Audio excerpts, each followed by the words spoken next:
Welcome friends.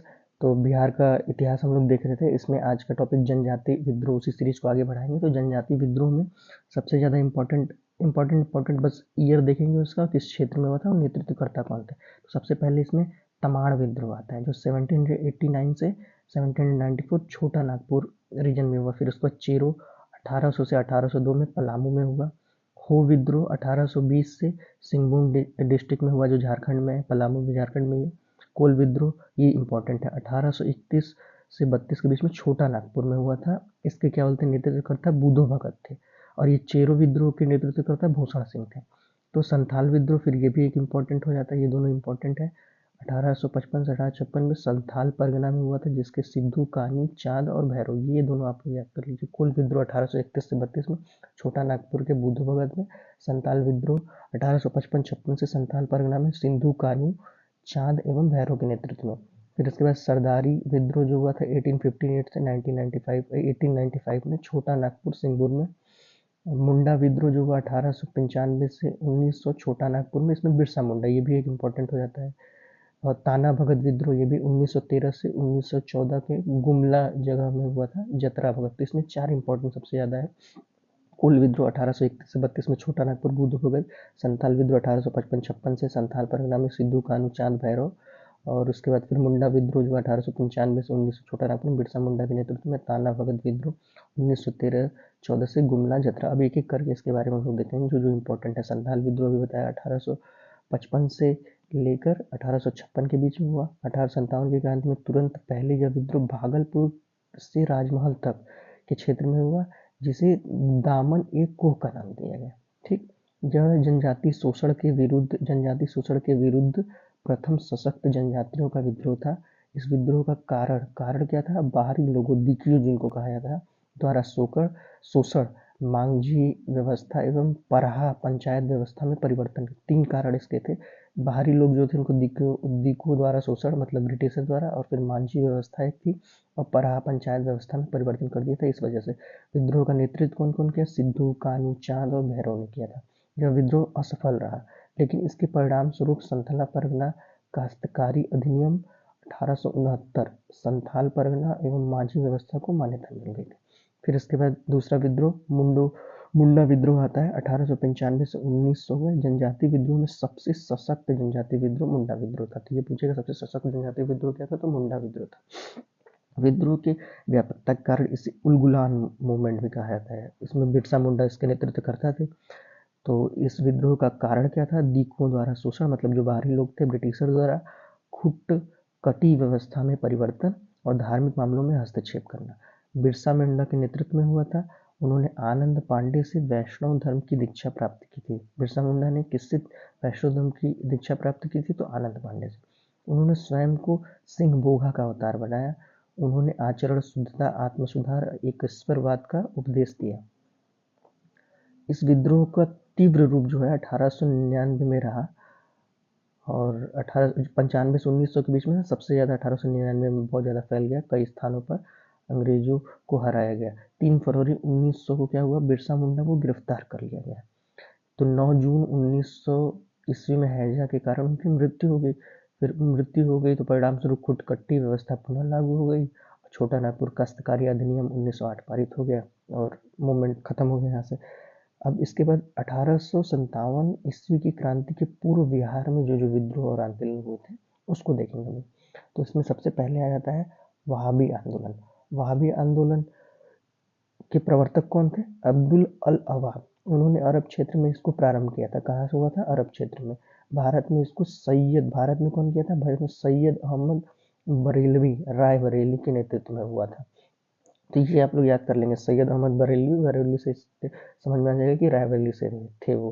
प्रारंभ में इस विद्रोह का उद्देश्य धार्मिक सुधार था, परंतु बाद में राजनीतिक सुधार एवं आंदोलन के रूप में बदल गया।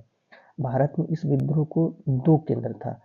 पहला केंद्र सितना था, दूसरा केंद्र पटना था। तो देखिए वहाबी मूवमेंट का केंद्र पूछेगा तो पटना है, इसलिए बिहार के लिए इंपॉर्टेंट हो जाता है। सितना कहाँ पड़ता है, पश्चिमोत्तर सीमा पर। और दूसरा पटना, पटना केंद्र धन एवं स्वयं सेवकों को सितना भेजा जाता था। सैयद अहमद बरेलवी पटना में अपने 4 प्रतिनिधित्व चुने थे, चारों प्रतिद्वंदी का नाम पूछ सकता है। इनायत अली को, विलायत अली को, फरहत अली को, मोहम्मद हुसैन को।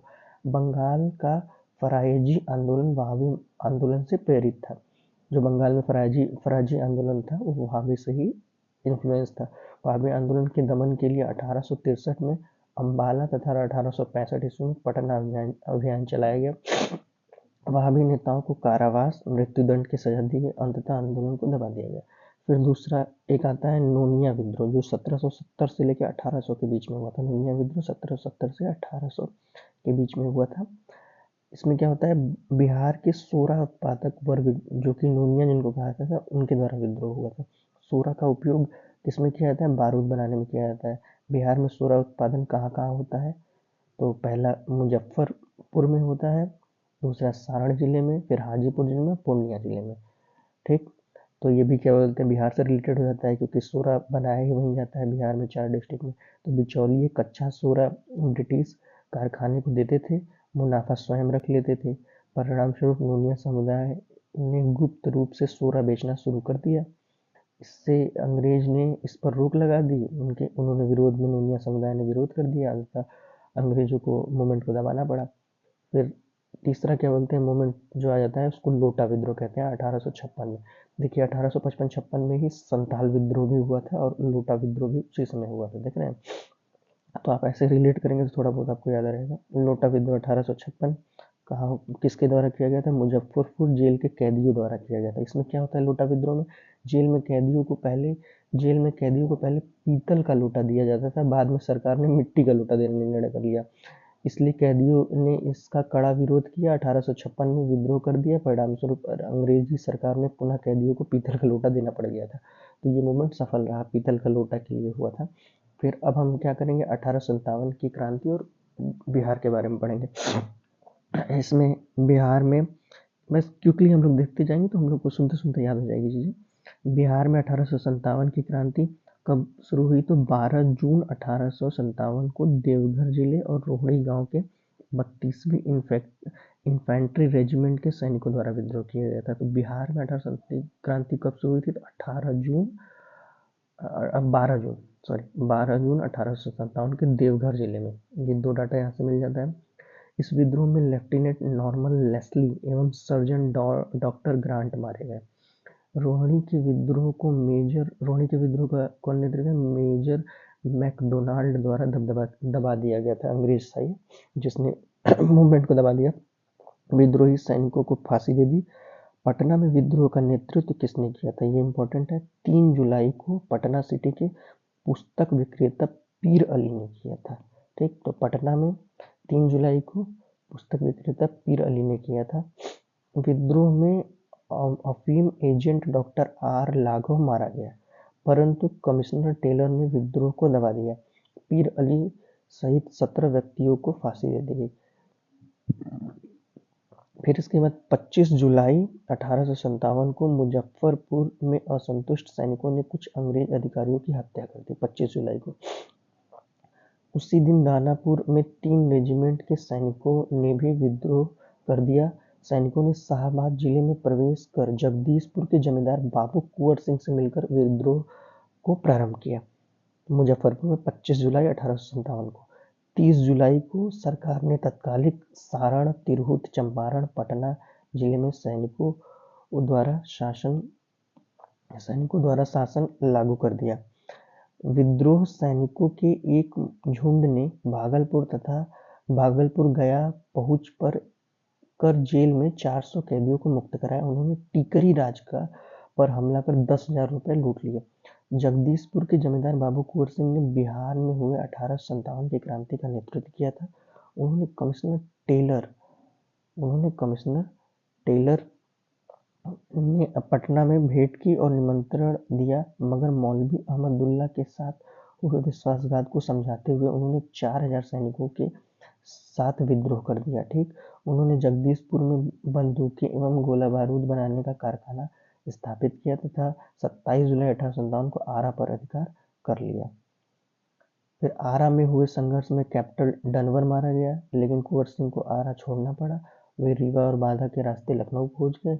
अवध के शाह ने आजमगढ़ जिला का फरमान दिया। फिर दिसंबर 1857 में कुंवर सिंह ने नाना साहब के साथ मिलकर कानपुर में अंग्रेजों के विरुद्ध युद्ध लड़ा। उसमें आजमगढ़ में भी अंग्रेजों को पराजित किया। 23 अप्रैल 1858 को कैप्टन ली ग्रांट के नेतृत्व में आई ब्रिटिश सेना को कुंवर सिंह ने बुरी तरह पराजित किया।